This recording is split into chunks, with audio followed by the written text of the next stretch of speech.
నమస్తే, very good morning. Welcome to Magadha news. నేను SS Lakshmi. ఇంటింటికో గోవు మగధా నినాదం. ఇక ఇవాల్టి టాపిక్ ఏంటంటే, ఒక గుడ్ న్యూస్ తో ఇవాల్టి టాపిక్ ప్రారంభించబోతున్నాను. ఎస్, మన దేశం మొత్తానికి గుడ్ న్యూస్, ప్రపంచం మొత్తానికి గుడ్ న్యూస్. అది యుద్ధం ఆగిపోయింది అని కొన్ని సందర్భాల్లో మనం చెప్పుకున్నది ఈ మధ్య గుడ్ న్యూస్. అయితే ఇదేంటి అంటే, మన మీద పెత్తనం చేసే డాలర్ పతనం ప్రారంభమైంది అని చెప్పడం గుడ్ న్యూస్. అది ఎలా ప్రారంభమైంది?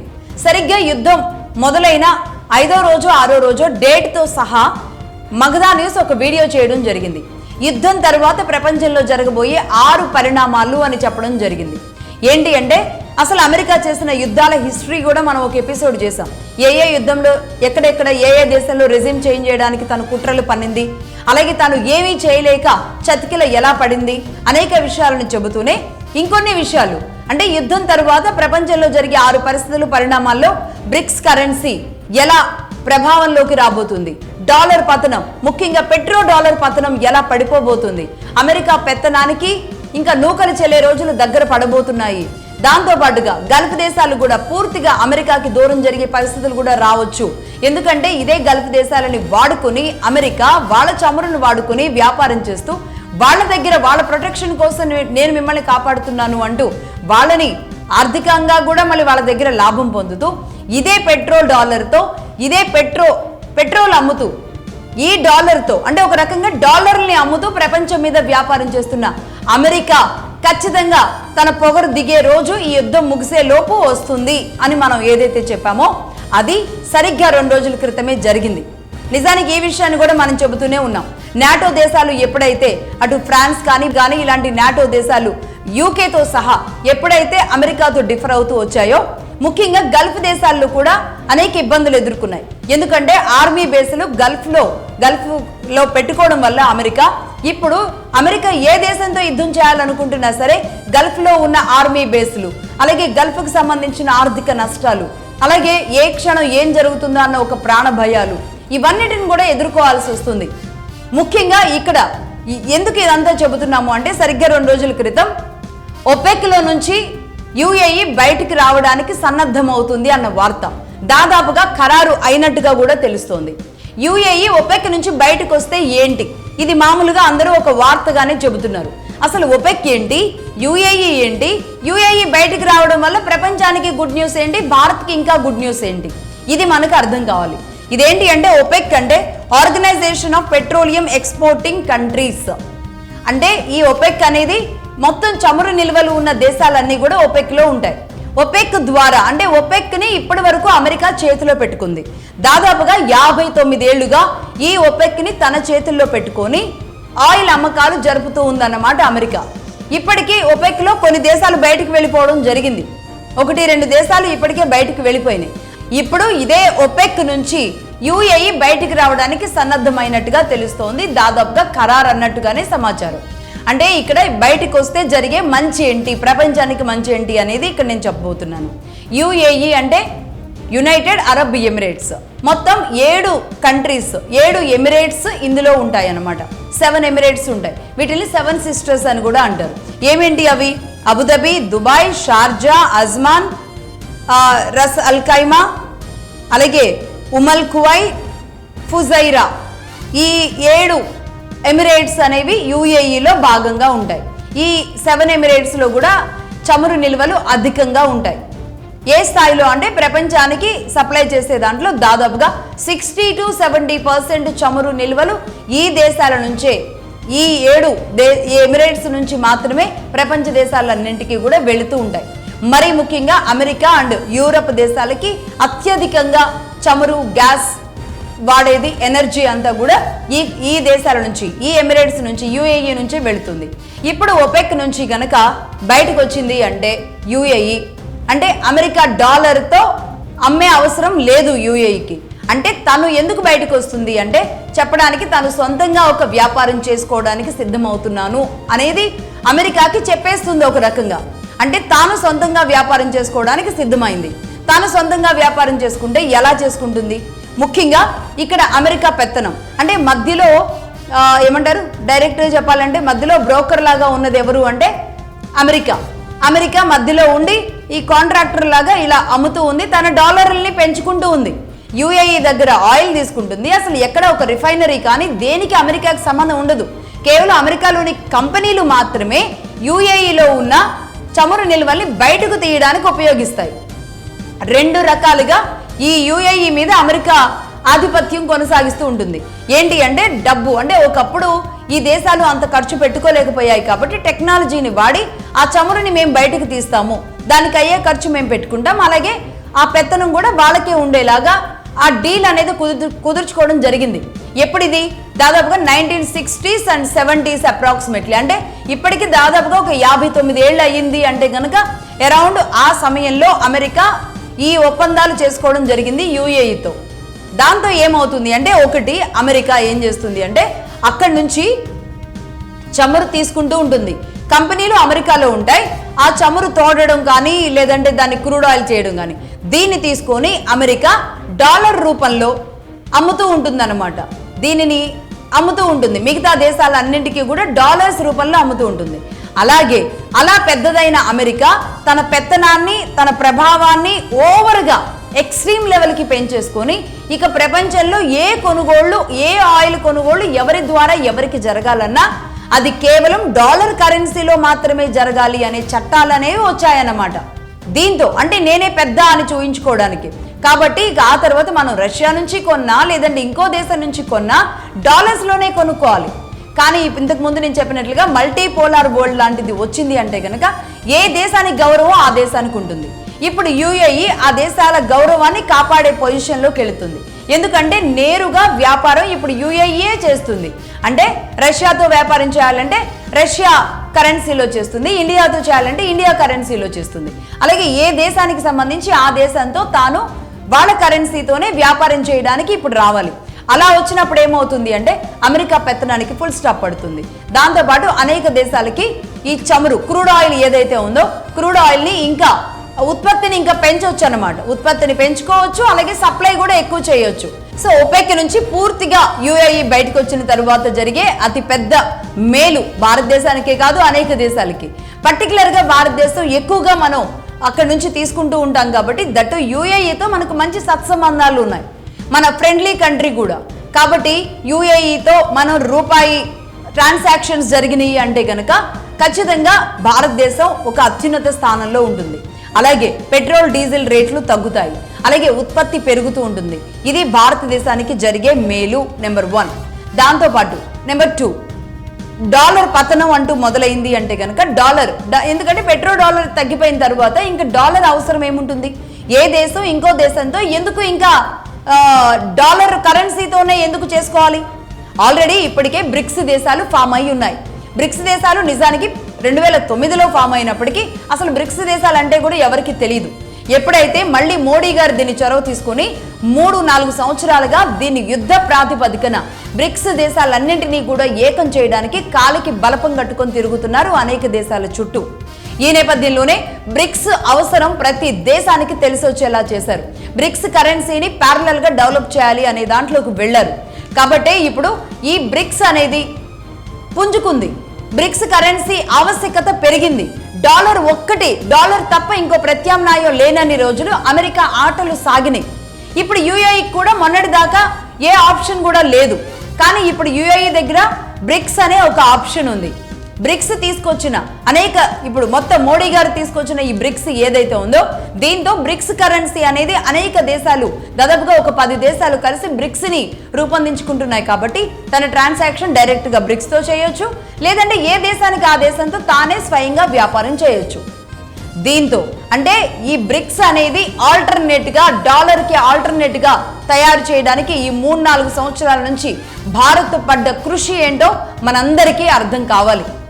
అటు డాక్టర్ జయశంకర్ గారు కానీ, ఇక్కడ మోదీ గారు కానీ, లేదంటే అజిత్ దోవాల్ లాంటి వాళ్ళు కానీ చేస్తున్న కృషి ఏంటో అర్థం కావాలి. బ్రిక్స్ ఆవశ్యకతని ఆ దేశాలకు చెప్పడమే కాదు, ప్రపంచ దేశాలకి అర్థమయ్యేలాగా చెప్పింది భారత్ అనేది ప్రతి ఒక్కళ్ళం భారతీయులు గుర్తుంచుకోవాల్సిన అవసరం ఉంది. రైట్, ఇది ఇలా ఉంటే ఇప్పుడు అమెరికాతో ఇంకా అమెరికా డాలర్ వాల్యూ అనేది పడిపోవడం ఖాయం. ఇది అతి పెద్ద బ్రేకింగ్ న్యూస్, అతి భయంకరమైన డ్యామేజ్ అమెరికాకి. దీంతో ఇక నుంచి డాలర్తో కొనుగోళ్లు అనేవి జరగవు. ఇది వాస్తవం. యుఏఈ పూర్తిగా బయటకు రాగానే జరిగే అతి పెద్ద పరిణామం. ఇంత ఫాస్ట్ గా జరుగుతుందని కూడా ఊహించని మొత్తం జియో పాలిటిక్స్ లో ఉన్న మేధావులు కూడా అంతుపట్టకుండా చకచకా జరిగిపోతూ ఉన్నాయి పనులు. అమెరికాని మొత్తం సర్వనాశనం చేయడానికి ట్రంప్ గారి చేతుల మీదుగానే ఆ కార్యం నడుపుతున్నారు. ఇది వాస్తవం. ఒపెక్ దేశాల ద్వారా అమెరికా చేసే వ్యాపారం ఎన్ని డాలర్స్? దాదాపుగా ఒక సంవత్సరానికి ఏడాదికి $500 బిలియన్ వ్యాపారం అమెరికా చేస్తున్నదన్నమాట. ఈ ఒపెక్ ద్వారా కేవలం పెట్రోడాలర్ ద్వారా, అంటే ఈ ముడి చమురు ఏదైతే ఉందో దీనిని అమ్ముకోవడం ద్వారా అమెరికా చేసే వ్యాపారం $500 బిలియన్ అన్ని దేశాలతో కూడా కలిపి. అంటే ఏ దేశంతో ట్రాన్సాక్షన్ జరగాలన్నా ఈ ఆయిల్ కొనుక్కోవాలి అన్నా సరే ఫస్ట్ మనం డాలర్స్ లోకి కరెన్సీని, మన రూపీస్ ని డాలర్స్ లోకి మార్చుకొని ఆ డాలర్స్ రూపంలో ఆయిల్ కొనుక్కోవాలి అని మనం గతంలో కూడా చెప్పడం జరిగింది కదా. సేమ్ ఆ ఫార్ములా, ఆ ప్రాసెస్ లో భాగంగా ఏడాదికి కేవలం ఈ పెట్రో డాలర్స్ కానీ డాలర్స్ తో కానీ చేసే వ్యాపారంతో, అంటే తాను ప్రింట్ వేసుకున్న డబ్బుతో ఆ డబ్బుని అనేక దేశాలకి ఇచ్చి తాను చేస్తున్న ఈ వ్యాపారం ఏదైతే ఉందో దాని వర్త్ ఎంతో తెలుసా? $500 బిలియన్. $1 బిలియన్ అంటే ఎంత? $1 బిలియన్ మన ఇండియా కరెన్సీలో 9,500 కోట్లు. అలాగే భారత్ ఎంత ఖర్చు పెడుతుంది అమెరికా దగ్గర ఈ ఒపెక్ ద్వారా? ఎంత ఖర్చు పెడుతుంది అంటే 45 నుంచి అప్రాక్సిమేట్లీ 45 నుంచి 60 మధ్య అనుకుంటున్నాం. అప్రాక్సిమేట్లీ ఒకవేళ $50 బిలియన్ అనుకున్నా సరే ఒకసారి కౌంట్ చేయండి. 9,500 ఇంటూ 50 కౌంట్ చేయండి ఎంత వస్తుందో. దాదాపుగా 60 వేసుకుంటే కనుక దాదాపుగా 5,70,000 కోట్లు వస్తుంది. 5,70,000 కోట్లు మనం ఒపెక్ ద్వారా ఖర్చు పెట్టేది. అది కాకుండా మళ్ళీ మిగతా దేశాలకు సంబంధించి మనం చేసుకునే ట్రాన్సాక్షన్స్ ఏవైతే ఉంటాయో కేవలం డాలర్స్ ట్రాన్సాక్షన్స్ నే భారత్ ఖర్చు పెట్టేది $200 బిలియన్ ప్రతి సంవత్సరం కూడా. 9,500 కోట్లు ఇంటూ $200 బిలియన్ వేయండి. దాదాపుగా 45 లక్షల కోట్లు భారత్ ఖర్చు పెడుతున్నది డాలర్స్ ని ట్రాన్సాక్షన్ చేసుకోవడానికి 45 లక్షల కోట్లు. సో భారత్ మీద ఈ భారం తగ్గిపోతుంది. దీంతో మన కొనుగోలు శక్తి ఇంకా పెరుగుతుంది. అంటే మనం చమురుని ఇంకా తెచ్చుకోగలుగుతాం. దాని ద్వారా తద్వారా డీజిల్ అండ్ పెట్రోల్ ధరలు భారతదేశంలో చాలా వరకు తగ్గే అవకాశాలు చాలా గణనీయంగా కనబడబోతున్నాయి. అలాగే ఎందుకు యుఏఈ ఇంత ఆల్ ఆఫ్ సడన్ గా ఈ యుద్ధ సమయంలో ఇంత బయటకు వచ్చింది అనే దాని మీద అనేక డౌట్స్ ఉన్నాయి. మేబీ కారణం తాను వ్యాపారం చేయడమే అని చెప్పొచ్చు, కానీ 59 సంవత్సరాల బంధానికి బ్రేక్ చేయడానికి గల కారణం కూడా మనం తెలుసుకోవాలి. అదేంటి అంటే మొన్న జరిగిన యుద్ధంతో రియలైజ్ అయ్యింది యుఏఈ, గల్ఫ్ దేశాలు రియలైజ్ అయ్యాయి. ఎందుకంటే ఇదే గల్ఫ్ దేశాలని ఎలా వాడుకుంటుందో అమెరికా అన్న విషయాన్ని జియో పాలిటిక్స్ లో ఇప్పుడు ఒక్కొక్కరు వాయిస్ వినిపిస్తూ ఉన్నారు. ఈ వాయిస్ భారత్ నుంచి ఇంకా బలంగా వెళ్ళింది. అందులో భాగంగానే ఇంతకు ముందు చెప్పినట్లుగా బ్రిక్స్ కరెన్సీని ఆల్టర్నేట్ గా ప్రతి దేశానికి ఆల్టర్నేట్ గా చూపించుకుంటూ వచ్చింది భారతదేశం. నెంబర్ 1. నెంబర్ 2, అమెరికా ఆధిపత్యంలో ఏ దేశాన్ని ఎలా వాడుకుంటుంది అనేది ఈ రోజు ప్రపంచ పటం మీద మన భారతదేశం నుంచి వెళ్ళిన వాళ్ళు, అటు అజిత్ దోవల్ కానీ, మోడీ కానీ, లేదంటే జయశంకర్ గారు లాంటి వాళ్ళు కానీ, మిగతా దేశాల్లో ఉన్న వాళ్ళు కానీ, రష్యా కానీ, ఇదే ప్రపంచ పటం మీద అమెరికా ఆధిపత్యం ఎలా తను వేళ్ళూనుకుపోయింది, రేపు ఏం చేస్తుంది, తన అకృత్యాలు ఏంటి, తాను ఎందుకు ప్రతి దేశం విషయంలో ఆంతరంగిక విషయంలో వేలు పెడుతుంది అన్న విషయాలని కరాఖండిగా చెప్పడం, ఆ వాయిస్ వినిపించడం అనేది స్లోగా పెరుగుతూ వచ్చింది. ఈ నేపథ్యంలోనే ఈ మంచి పరిణామాలు అటువైపుగా వెళుతున్నాయి. అందులో భాగంగా యుఏఈ ఆలోచించింది ఏంటి, ఇదే జీసీసీ దేశాలు ఏం ఆలోచించాయి? ఎందుకంటే యుద్ధం జరుగుతున్న సమయంలో మిమ్మల్ని ప్రొటెక్ట్ చేయడానికి నేను యుద్ధం చేస్తున్నాను కాబట్టి మీరు నాకు డబ్బు పంపించండి అంటూ జీసీసీకి ఒక లేఖ రాశారు మొట్టమొదటిగా ట్రంప్ గారు. దాని దగ్గర నుంచి అంటే యుద్ధం మొదలైన సరిగ్గా 15 రోజుల్లోనే ఇన్సిడెంట్ జరిగింది. ఈ 15 రోజుల్లోనే వాళ్ళకి ఒళ్ళు మండింది.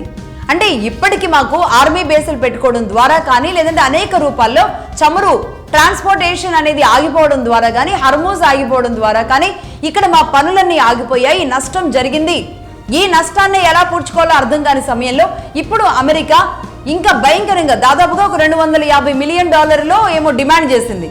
అంటే డిమాండ్ చేయడంతో అర్థం కాని పరిస్థితుల్లోకి వెళ్లారు. ఆ సందర్భంలో కూడా మగధ మాత్రమే చెప్పింది, గుర్తు తెచ్చుకోండి. కింగ్స్, యుఏఈ కింగ్ కానీ, ప్రిన్సెస్ కానీ వీళ్ళందరూ మాట్లాడుకుంటున్నారు.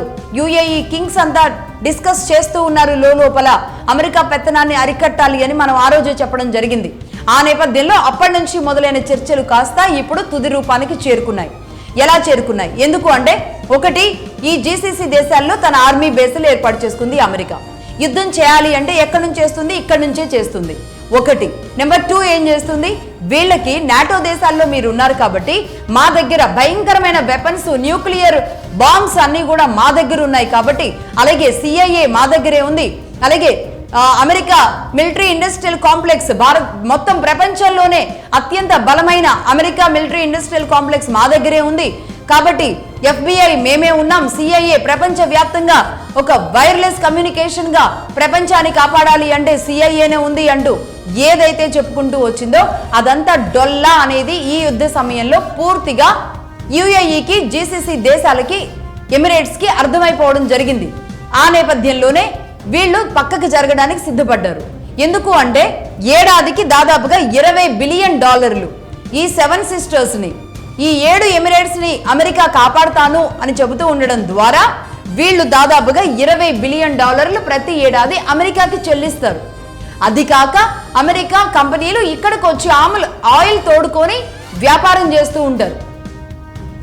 అది కాక డాలర్ పెత్తనాన్ని పెంచుకుంటూ అమెరికానే పెద్దన్నగా ఉంటారు. ఇన్ని రకాలుగా గల్ఫ్ దేశాలని వాడుకుంటుంది కాబట్టి ఇప్పుడు పూర్తిగా మొట్టమొదటిగా అంటే నాటోలో నుంచి బయటకు వస్తుందేమో జీసీసీ దేశాలు అనుకున్నాం, కానీ బట్ ఇప్పుడైతే పూర్తిగా దీని నుంచి బయటకు వచ్చేసారు అంటే గనక రేపు నాటోలో ఉండే అవకాశాలు కూడా ఉండవు. నెంబర్ 2. నెంబర్ 3, ఆర్మీ బేసులు కట్టుకోవడానికి కూడా రేపు అవకాశాలు ఇవ్వరు. ఇంకా వ్యాపారమే ఇద్దరి మధ్య లేనప్పుడు ఇంకా మీ ఆర్మీ బేసులు ఇబ్బడి ముబ్బడిగా ఇక్కడ కట్టుకొని మా దేశం నుంచి మీరెవరితోనో యుద్ధం చేస్తాను అంటే ఎందుకు ఒప్పుకుంటారు? ఆర్థిక లావాదేవీలు లేవు, ఇంకా ఫ్రెండ్షిప్లు అసలే లేవు. అలాంటప్పుడు ఆర్మీ బేసులు లేవు అంటే కనుక అమెరికా రక్షణ ఏంటి? ఇప్పటి వరకు అమెరికాని కాపాడుతున్నది ఇదే గల్ఫ్ దేశాల్లో ఉన్న ఆర్మీ బేసులు కదా. ఇప్పుడు ఆర్మీ దేశాలు UAEలో ఈ ప్రాంతాల్లో ఉండవు అంటే కనుక మరి అమెరికా రక్షణ ఏంటి? మొన్న రీసెంట్ గానే ట్రంప్ మీద జరిగిన దాడి చూసిన తర్వాత యుద్ధ విమానాలు అన్నీ కూడా పిట్టల్లాగా రాలిపోతూ ఉంటే ఇరాన్ వేసే మిసైల్స్ తో ఒకదాని తర్వాత ఒకటి అమెరికా ఫెయిల్యూర్స్ ఏవైతే ఉన్నాయో వీటన్నింటినీ చూసిన తర్వాత రియలైజ్ అయ్యింది ఇప్పుడు గల్ఫ్ దేశం. ఇప్పటి వరకు ఎవరితో ఫ్రెండ్షిప్ చేసినా తనకి మొట్టమొదటి ఫ్రెండ్ అమెరికా మాత్రమే అయి ఉండేది. కానీ ఇప్పుడు పూర్తిగా రియలైజ్ అయిపోయిన తర్వాత జరుగుతున్న పరిస్థితులు, పరిణామాలు ఇవన్నీ అనమాట. సో అమెరికా ఈ 7 ఎమిరేట్స్ ప్రొటెక్షన్ కూడా మాకు అవసరం లేదు అనేది గనక ఈ 7 సిస్టర్స్ 7 ఎమిరేట్స్ చెబితే ఇప్పుడు అక్కడ ఆర్మీ బేసులు కూడా ఉండే పరిస్థితులు ఉండవు. సో మొత్తంగా అర్థమైంది ఏంటి అంటే, 1971లో ప్రపంచం పైన స్టార్ట్ అయిన ఈ అమెరికా డాలర్ డామినేషన్ ఏదైతే ఉందో ఆ డామినేషన్ కొలాప్స్ అయ్యే దిశగా పయనిస్తోంది. ఈ యుద్ధం ముగిసేలోపు మగధ ఏదైతే చెప్పిందో అవి ఒక్కొక్కటిగా జరుగుతూనే ఉన్నాయి. అదే విధంగా మొట్టమొదటిగా మనం చెప్పాం, ఏ దేశంలో అయితే రెజిమ్ చేంజ్ చేయాలని, ఏ దేశంలో పాలన చేంజ్ చేయాలని అడుగులు వేస్తుందో ఇప్పుడు అమెరికాలోనే రెజిమ్ చేంజ్ అయ్యేలాంటి పరిస్థితులు వస్తాయి అని. కర్మ రిపీట్స్ అని ఆ రోజు చెప్పడం జరిగింది. వైట్ హౌస్ నెట్టర్ నిలువున చీలింది అని చెప్పడం జరిగింది. ఇలాంటి ఇన్సిడెంట్స్ అన్నీ కూడా ఒక్కొక్కటి మన కళ్ళ ముందు ఆవిష్కృతం అవుతున్నాయి. భారతదేశం ఈరోజు ప్రపంచంలో నిజంగానే గురువుగా, భారత్ ఈరోజు ప్రపంచ గురువుగా మారే రోజు రాబోతుంది. భారతీయులుగా మనం ఆ రోజు రావాలని హర్షించాలి, ఎదురు చూడాలి, దానికి కావలసిన సహాయ సహకారాలు అందించాలి. ఇది దట్స్ ఆల్ ఫర్ నౌ. చూస్తూనే ఉండండి మగధ న్యూస్. నేను లక్ష్మి, సైనింగ్ ఆఫ్.